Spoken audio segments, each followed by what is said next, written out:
വിവാഹമൊക്കെ കഴിഞ്ഞ് നമ്മൾ കൂട്ടുകുടുംബമായിട്ട് ജീവിക്കുമ്പോഴാണ് ഒരു വില്ലനെ പോലെ ഞാനും നീയും എന്നുള്ള ഒരു സങ്കല്പം നമ്മളിലേക്ക് എത്തപ്പെടുന്നത്.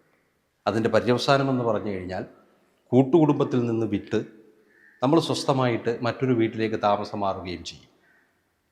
പിന്നീട് കാലങ്ങൾ ഇങ്ങനെ കഴിഞ്ഞു പോകും. നമുക്ക് കുട്ടികളൊക്കെയായി ആ കുട്ടികളുടെ വിവാഹകാര്യം, പെൺകുട്ടികളാണെങ്കിൽ വിവാഹം കഴിച്ചയപ്പിച്ച് കഴിയുമ്പോൾ അവർക്കും ഈ നേരത്തെ ഉണ്ടായിരുന്ന നമ്മളുടെ ആ സങ്കല്പം അവരിലേക്കും വരും.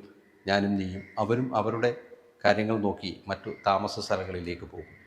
ഇനി ആൺകുട്ടികളാണെങ്കിൽ അവർ ജോലി അന്വേഷിച്ച് വിവിധ രാജ്യങ്ങളിലേക്കും ദേശങ്ങളിലേക്കും പോകും. അവിടെ പിന്നെ അവശേഷിക്കുന്നത് പണ്ടത്തെ ആ ഞാനും നീയും മാത്രമാണ്. പക്ഷേ ആ ഒരു ഞാനും നീയും എന്നുള്ള ആ സങ്കല്പത്തിന് പഴയ ആ ഞാനും നീയുമായിട്ടുള്ള ഒരു ബന്ധവും കാണില്ല. വല്ലാത്ത വിരസത നിറഞ്ഞ ഒരു ജീവിതമായിരിക്കും അത്. രണ്ടുപേർ മാത്രം മുഖത്തോട് മുഖം നോക്കിയിരിക്കുകയും കുറച്ച് പിറുപിറുക്കുകയും ഒക്കെ ചെയ്തുകൊണ്ടേയിരിക്കും.